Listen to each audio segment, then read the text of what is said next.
আমরা আগের পর্বে দেখেছি বয়স্ক লোকটি তার কুৎসিত নাতিকে বিয়ে দেওয়ার জন্য হাজার হাজার অর্থ যৌতুক দেওয়ার প্রতিশ্রুতি দিলেন, কিন্তু তার কুৎসিত চেহারা দেখে সেখানে সবাই ভয় পেয়ে গেল আর তাকে বিভিন্নভাবে অপমান করতে থাকলো। ঠিক তখনই একজন সাহসী যুবক এসে তাকে বিয়ে করতে চাইলো আর তার চেহারা সহ পুরো জীবনটা পরিবর্তন করে দেওয়ার প্রতিশ্রুতি দিল। পরের দিন তারা গিয়েছিল ভিলা কিনতে, কিন্তু ম্যানেজার বলল আমরা এমন মুখওয়ালা মহিলাকে এখানে জায়গা দিই না। পুরুষটি শান্তভাবে ফোন বের করে বলল টাইগার সাহেবকে বলো লিউ মিসেসের জন্য একটা ভিলা পাঠাতে। কিছুক্ষণ পর টাইগার সাহেবের কল এলো। রাগে তিনি চিৎকার করে বললেন তুমি জানো কাকে অপমান করছো। তৎক্ষণাৎ আদেশ দিলেন লিউ ম্যাডামের জন্য ভিলা এক হস্তান্তর করো। ম্যানেজার ভয়ে কাঁপতে কাঁপতে পৌঁছালো লিউ পরিবারে, কিন্তু ভুল করে সেই ভিলাটা দিয়ে দিল নাতনির বোনকে। তাতে বৃদ্ধ আর বোন উচ্ছ্বাসিত হয়ে গেলেন। অন্যদিকে পুরুষটি মনোযোগ দিয়ে তার স্ত্রীর মুখের দাগ সরাচ্ছিল। মেয়েটি অশ্রুঝরা চোখে বলল তুমি এত ভালো কেন, আমি তো কুৎসিত। পুরুষটি মৃদু হেসে বলল তোমার মুখের দাগ নয়, তোমার হৃদয়ই সুন্দর। সে বলল কালকে পার্টি নিয়ে চিন্তা করো না, আগামীকাল তোমার মুখ আগের মতো হয়ে যাবে। কিন্তু ভাগ্য তখনও শেষ খেলা দেখায়নি। পার্টিতে লিউ পরিবারের সবাই মিলে তাকে অপমান করতেছিল।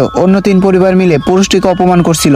বলল এই অকর্মা লোকটিকে এখান থেকে তাড়াও। ঠিক তখনই দরজায় টাইগার সাহেবের আগমন। তার চোখ বিদ্যুৎ চমকানোর মতো ঝলসে উঠল। তিনি উচ্চস্বরে ঘোষণা করলেন আজ থেকে সিআই গ্রুপের নতুন প্রধান হচ্ছেন লিউ ইউ, এবং আমরা 3 পরিবারের সঙ্গে সব সম্পর্ক ছিন্ন করছি। তখন সবাই কুৎসিত মেয়েটাকে নিয়ে অপমান করতে থাকলো। আর ঠিক তখনই কুৎসিত মেয়েটা তার মুখের মাস্ক সরালো, যা দেখে সবাই হতবাক হয়ে গেল।